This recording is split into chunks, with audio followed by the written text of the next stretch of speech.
Hola, ¿qué tal? ¿Cómo está? Bienvenido. Esto es Universo Deportivo. Como siempre, la invitación hecha para compartir junto a nosotros media hora a todo deporte, para analizar lo que ha sucedido en los últimos días, para mirar también el futuro, para pensar en una Fórmula 1 internacional que tiene seguramente a partir de agosto un campeonato vibrante. Ha sido realmente espectacular el último Gran Premio de Hungría porque hubo muchas vicisitudes, porque si bien la salida fue prolija y eso muchas veces hace que la parte más interesante para el gran público, que es la largada, pierda interés si no hay grandes sorpasos o grandes toques o situaciones que puedan tener cierta relevancia. Pero lo cierto es que la victoria de Hamilton le ha permitido tener una ventaja importante sobre una Ferrari que lucía más rápida en los últimos grandes premios, tanto en Alemania como en Hungría, pero que no pudo aprovechar, que cometió un error Vettel, es cierto, y él lo admitió después de su error justamente en ese Gran Premio de Alemania, pero la lluvia lo perjudicó y una Ferrari que estaba más rápida que Mercedes no pudo aprovechar y Hamilton se llevó 2 victorias consecutivas que lo muestran al inglés ahora en lo alto de la tabla de posiciones, que lo muestran al inglés como dominante, como favorito, aunque nada está cerrado, nada está dicho, pero está muy claro que Hamilton es un piloto de mucho cuidado, hay que respetarlo porque es el gran candidato, el puntero por lo menos en esta Fórmula 1 Internacional de 2018. Tenemos el Rugby Championship que empieza en agosto con la participación de los Pumas, un torneo que es mucho más exigente que el Super Rugby, que es mucho más profundo, que es mucho más duro y que ojalá los Pumas puedan tener una buena experiencia en esta edición. Estamos esperando por supuesto, el nuevo técnico de la selección argentina, hay muchos nombres dando vuelta, ha surgido el de Almirón quizás con un respaldo importante desde el punto de vista político, pero lo cierto es que la selección argentina, igual que el fútbol argentino, necesita de alguna manera organizarse, tener las bases firmes y empezar a tener un fútbol mucho más moderno en todos los sentidos, como se lo conoce también en el resto del mundo, sobre todo en Europa, que es el continente que domina hoy el fútbol internacional. Pero en Universo Deportivo vamos a presentar la nota con John de la Pena. Yo les hablaba de automovilismo, es uno de los argentinos que ha triunfado en Estados Unidos, en la meca del automovilismo internacional y que para muchos todavía es desconocido. Vamos a presentar la historia de John de la Pena aquí en Universo Deportivo.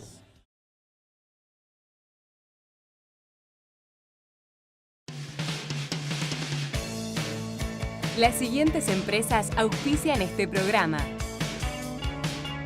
ADE, Asociación Dirigentes de Empresa.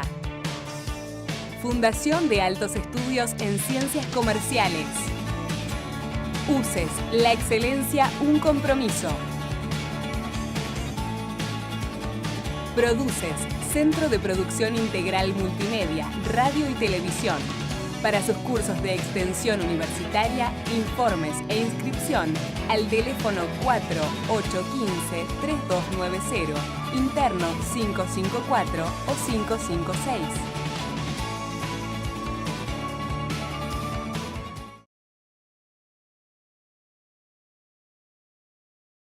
Vamos a charlar con John de la Pena, un hombre que ha cumplido el sueño americano, ese sueño que tienen millones de personas alrededor del mundo de llegar a Estados Unidos y triunfar y desarrollarse en un país que es altamente competitivo, que es muy difícil y sin embargo John, con $300 en el bolsillo, con 20 años y un espíritu aventurero realmente admirable. Gracias John por haber venido. No, gracias a vos por invitarme, un placer. Un placer, y digo, llegó a Estados Unidos, armó un equipo de competición y como desarrolla en este libro Made in Argentina, que estamos presentando, logró presentarlo en las 500 millas de Indianápolis, que usted cuenta, es la carrera mítica, ¿no?, del automovilismo mundial. Claro, lo que pasa es que yo tenía un sueño desde muy chico, ¿no? El automovilismo siempre me gustó mucho y tuve la suerte de poder ir haber tenido una muy buena educación acá en Buenos Aires y justamente fui a la escuela secundaria en Belgrano, en la Escuela Técnica 28, que todavía existe, y a la cual justamente voy a ir el viernes a dar una charla para los alumnos, ¿no? Y con ese, bueno, un poco de dinero y muy poco dinero y esa preparación y una pasión por el automovilismo, los autos, me fui para allá y bueno, despacito fui progresando, ¿no? ¿Cuál fue el primer lugar al que acudió y cómo fue desarrollando un poco la empresa? Mira, yo originalmente cuando fui, mi papá tenía un hermano que vivía en New York, entonces me fui a New York y bueno, lo primero que hice apenas llegué es encontrar un trabajo porque no tenía suficiente dinero como para estar sin trabajo. Y bueno, despacito, yo lo que hice es aprender, ¿no? La primer parte, la primer faceta de mi vida, digamos, de ir a un país tan grande como es Estados Unidos, que tiene una economía tan distinta, ¿no? Los primeros años fueron un periodo de adaptación realmente, porque las cosas como hacemos aquí en la Argentina y tal vez como se encaran en Estados Unidos son muy distintas, especialmente en cuanto a los negocios y a los planes de trabajo y bueno, esas cosas, ¿no? Se hacen mucho las cosas mucho más, a más largo plazo. Entonces esa inquietud de tener que hacer las cosas rápido y nosotros tal vez en la Argentina estamos más acostumbrado a un ritmo de vida un poco rápido y tal vez un poquito, impaciente. A veces, sí, impaciente, ¿no? Y tal vez no tenemos mucha predicción de un día al otro, ¿no? Sí. Entonces, estar en un mundo en el cual es más predictivo, más tranquilo, más previsible. Sí, es un poco distinto. Eso fue una adaptación, pero despacito. Concurrí a una escuela de ingeniería aeronáutica por 2 años porque me interesaba.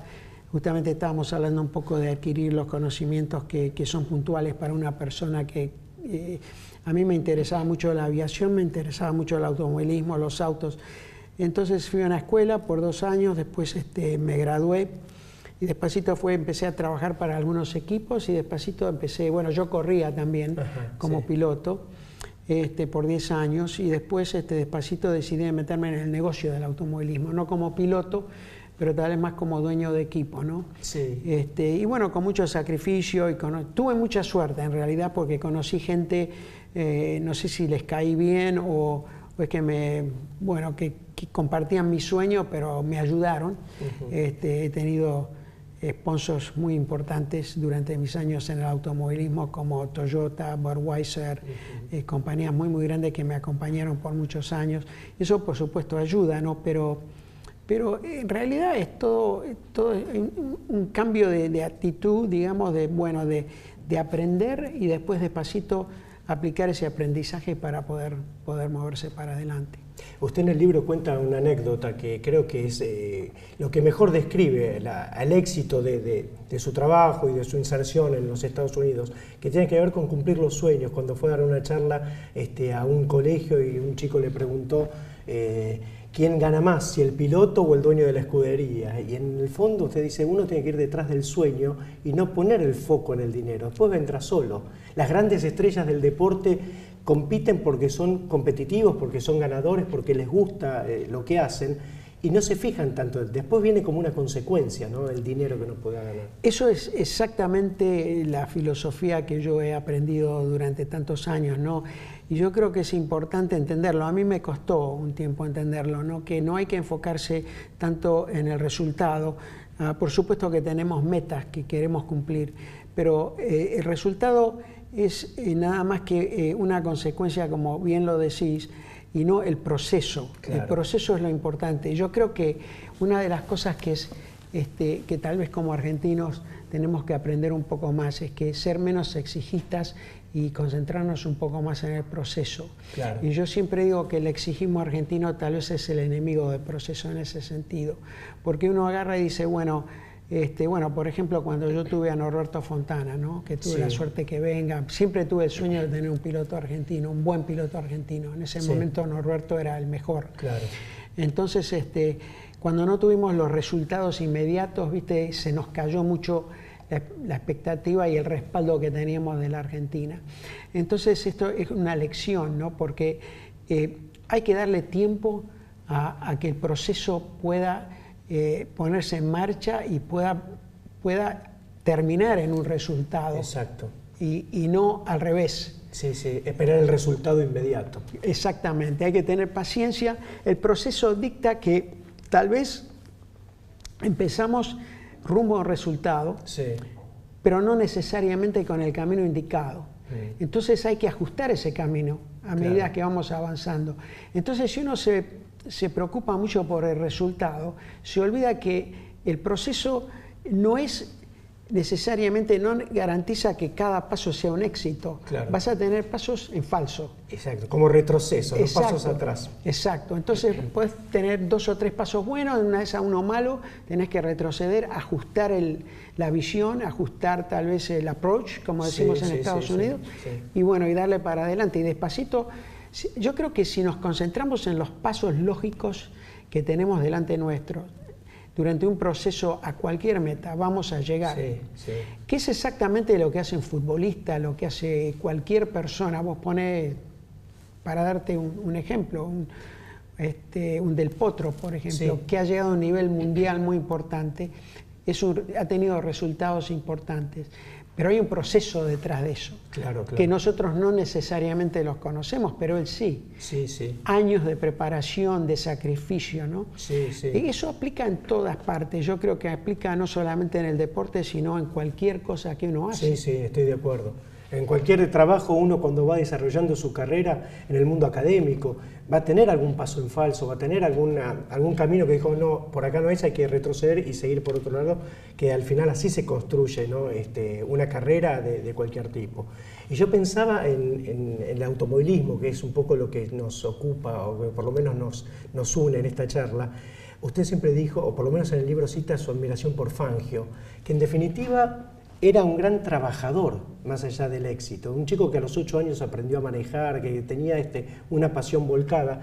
Y lo que nosotros compartimos generacionalmente, que fue Carlos Reutemann, ¿no? Con una carrera brillante en la Fórmula 1, y más allá de las críticas, porque le faltó 5 para el peso, que es un detalle en lo que fue toda su carrera, ¿no? Claro, pero son 2 carreras totalmente distintas, 2 épocas totalmente distintas. Los dos, casi se puede decir, gente de campo, ¿no? Trabajadora, con ciertas éticas de trabajo. Fangio, una persona muy tranquila, muy tal vez callada, pero de pensar muy profundo, ¿no? Yo he tenido la oportunidad de compartir algunos momentos con él, y siempre me impresionó la forma, una persona de poco hablar, pero las palabras pesadas, ¿no? Justas, exactamente. A Carlos no lo conocí, lo conocí una vez sola, muy levemente, cuando estaba corriendo en Estados Unidos con el equipo Brabham, pero también una persona que de mucho talento, que representó a nuestro país muy bien. Ganó muchas carreras, tendría que realmente haber ganado el campeonato. Un año le pasó muy cerca. 1981, sí, exactamente. En Las Vegas. Sí, fue una lástima que no la haya ganado, y la verdad que pero bueno, de todas formas es una persona que no solamente tiene una trayectoria en el automovilismo, sino también en la política, una persona que es un patriota, que le interesa el bienestar social de nuestro país. Porque al fin del día yo creo que tal vez para gente que ha viajado, ¿no? O ha vivido en otros países, siempre nos interesa volver a la Argentina y tratar de aportar, ¿no? Y es que es la historia básicamente del libro, es tratar de dar un poco de inspiración a la gente joven, de tratar de decir, bueno, gracias porque yo nunca hubiera llegado a donde llegué sin la preparación que tuve en mi país. Ahora no sé cómo será ahora, pero en la época cuando yo estudié, los estudios eran muy buenos, las enseñanzas eran buenas, los estudios eran profundos, se estudiaban muchas cosas. Me acuerdo que nosotros teníamos, no me acuerdo, como 10, 12 materias a veces. Sí, en el secundario, claro. Y si iba con doble escolaridad, tenía 5 o 6 materias en inglés. Exactamente. Entonces yo tuve una preparación que, si bien no me di cuenta en ese momento, me sirvió muchísimo en toda mi vida. Sí, la base fue muy buena. Al contrario de lo que uno más o menos percibe en Estados Unidos, donde la escuela primaria o secundaria no es tan buena y la universidad sí es muy exigente, ¿no? Sí, pero especialmente yo creo que en Estados Unidos es muy puntual la enseñanza. Acá en la Argentina, por lo menos cuando yo fui a la escuela, que hace ya muchísimos años atrás, se enseñaba en una forma más global y te daban más, tal vez más herramientas como para poder sobrevivir y adaptarse a diferentes cosas, ¿no? Si bien por ejemplo, en la escuela industrial yo tuve, como decir, la doble escolaridad, tuve inglés, tuve todos los talleres que haces en el industrial, más todas las materias normales, mucha matemática, mucha física, muchas cosas que fueron muy importantes después en mi vida, que en ese momento tal vez yo las menosprecié, porque digo, ¿para qué me sirve la geografía? ¿Viste? Pero el tema es que después te das cuenta lo importante que es todo eso, porque es muy global y lo que te enseña, o por lo menos que me enseñó a mí la secundaria, no me dio todas las respuestas, lo que me dio es la forma de cómo encontrar las respuestas, de cómo razonar y llegar a una respuesta. Y yo creo que eso es muy, muy importante. Hacemos una pausa, John. Bueno. Seguimos la charla con John de la Pena aquí en Universo Deportivo.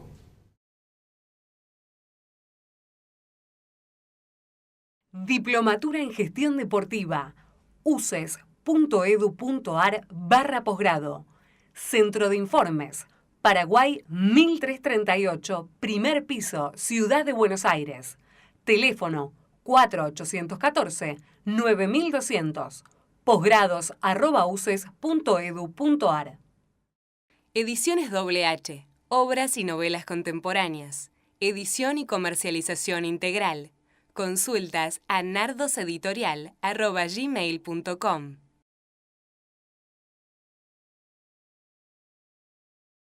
Seguimos la charla con John de la Pena en el segundo bloque de Universo Deportivo. Pensaba un poco lo que hablábamos fuera de cámara y estos cambios de la Fórmula 1 internacional, ¿no? Que vive un momento de transición, como usted me decía, un momento de un cambio muy grande, porque estaba acostumbrada al manejo, a la conducción de Bernie Ecclestone durante 30 años, un hombre que le dio su impronta a la Fórmula 1, que a fines de los años 70 cambió un poco la historia. Hay un libro, la biografía de él, que narra todo lo que fue el cambio de la Fórmula 1 allá por 1979, 80. Y ahora es otro mundo, donde creo que a Ecclestone le han criticado muchas cosas, pero él tenía la muñeca personal de conocer bien el paño. Y viene una empresa que es totalmente distinta, mucho más grande, más impersonal, si se quiere, ¿no? Sí, yo creo que es impresionante en realidad la trayectoria que ha tenido la Fórmula 1 bajo la dirección de Bernie, ¿no? Que es un hombre más, digamos, como un bohemio, en cierto modo, en los negocios, ¿no? Que pudo manejar un elemento, un deporte que en ese momento no estaba estructurado para nada, y con su visión de comercializarlo, hizo un trabajo extraordinario, llegando a un negocio de billones de dólares, ¿no? Muy, muy importante. Y bueno, él siempre manejó a los equipos. El tema con el automovilismo yo creo que es distinto, bueno, no, tal vez no tan distinto al fútbol o cualquier otra cosa, ¿no? Pero el automovilismo tiene el negocio que es la categoría en sí, ya sea el IndyCar o sea Fórmula 1. Y después tenés el negocio de cada equipo. Entonces esos dos negocios tienen que trabajar en cierta forma en coordinación, pero también tienen sus requerimientos de ganancias que para sustentarse, para poder pagar a todos los mecánicos, para poner el equipo sobre la pista. Entonces es un negocio que tal vez sea más un arte y no necesariamente una ciencia, ¿no?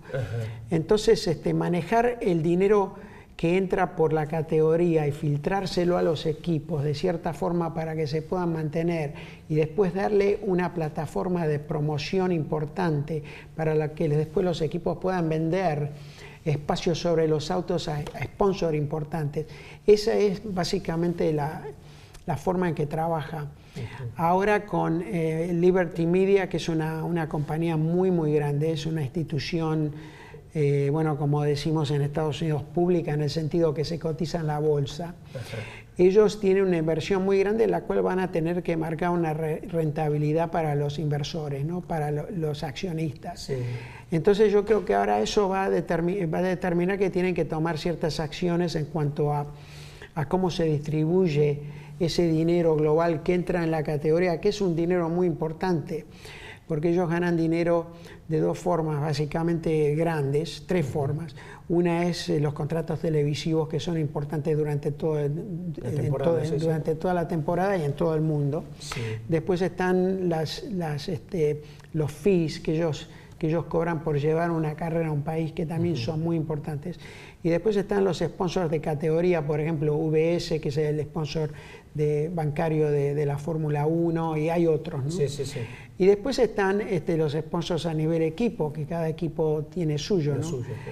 Pero van a tener que ver cómo diagraman toda esa distribución, porque al fin del día la Fórmula 1 sin los equipos no es la Fórmula 1 y los equipos sin Fórmula 1 no son lo mismo, así claro, que claro. Es una codependencia que es muy muy importante económicamente.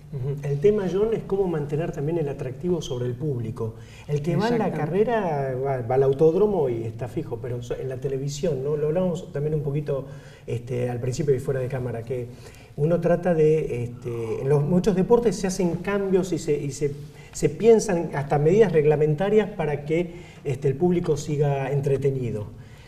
Yo creo que estamos un poco equivocados en cuanto a la reacción de las categorías y de los dirigentes a cómo reenganchar al público, ¿no? Porque decimos hay que tener más pases, hay que tener más entretenimiento. Pero yo creo que hay que entender también lo que está pasando en la parte social de nuestro mundo, ¿no? En que ha cambiado muchas cosas. Una de las cosas que ha cambiado el público y la conciencia del público en general, el público joven, son todos los dispositivos electrónicos, los medios sociales y las formas de interactuar humanamente con lo que está alrededor nuestro, ¿no?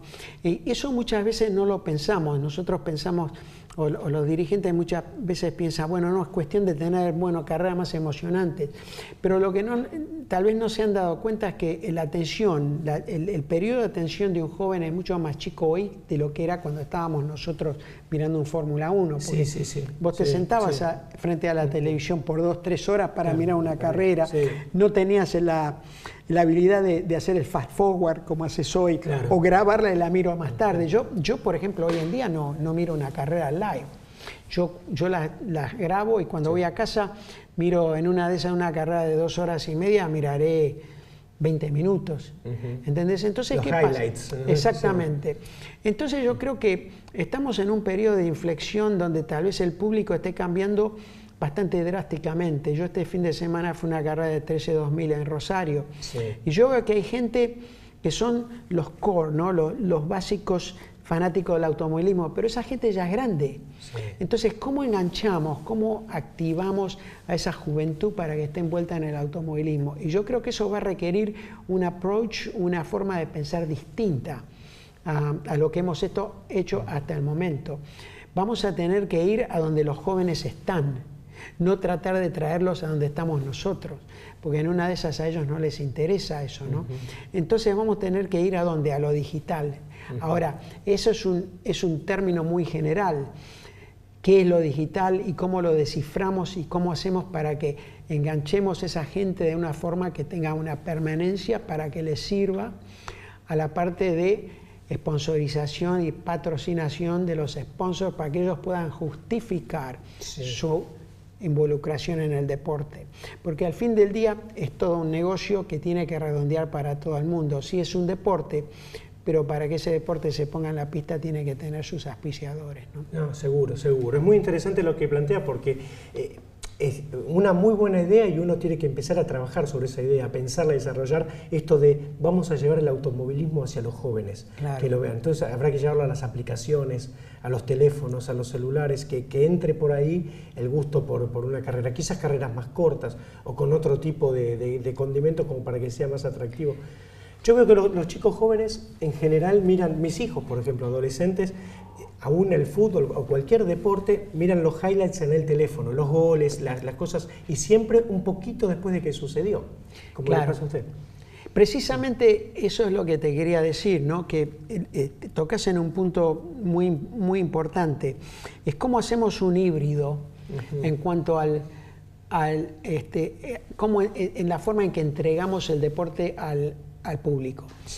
Porque no es televisión, no es ir a la pista solamente. Requiere otros elementos que tal vez si son aparentes no se han puesto en movimiento de la forma indicada. Entonces yo diría que tiene que haber mucha experimentación de cómo hacer eso, porque como vos decís, mirar la carrera solamente no es suficiente, tal vez alguna interacción por medios electrónicos puede ser interesante. Yo no sé si vos has visto que la Fórmula 1 ahora armó, en Estados Unidos hay un desarrollo muy grande en lo que se llama e-games. Sí. Juegos electrónicos. Juegos electrónicos importantes. Sí. La Fórmula 1 recién hace el año pasado lanzó un campeonato virtual. Ajá, Incluso la FIFA lo viene haciendo hace un tiempo, con chicos que exactamente. se llenan estadios y ven... Exactamente, eso. Son formas de involucrar a los chicos jóvenes en un deporte de forma virtual y hacer una escalera de participación que llegue a un campeonato de algún tipo.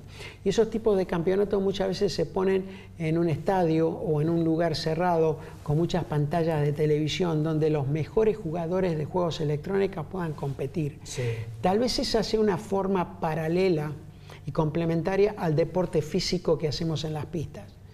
No tengo la respuesta, pero son cosas que hay...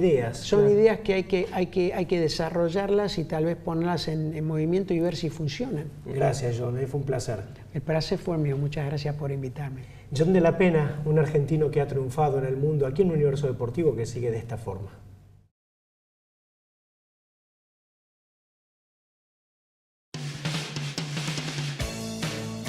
Las siguientes empresas auspician este programa. ADE, Asociación Dirigentes de Empresa. Fundación de Altos Estudios en Ciencias Comerciales. UCES, la excelencia, un compromiso.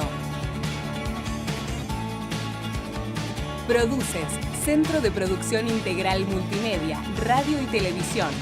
Para sus cursos de extensión universitaria, informes e inscripción al teléfono 4815-3290, interno 554 o 556.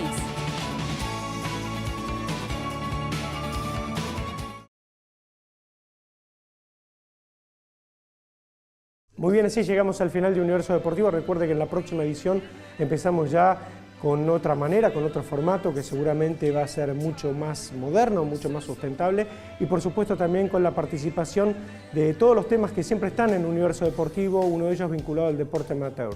Vamos a hablar del deporte amateur de las universidades privadas, vamos a hablar de la selección también, vamos a hablar de fútbol, comienza la Superliga, vamos a tener presente todos los temas como siempre aquí en Universo Deportivo. Por su paciencia, por su atención, muchísimas gracias y hasta siempre.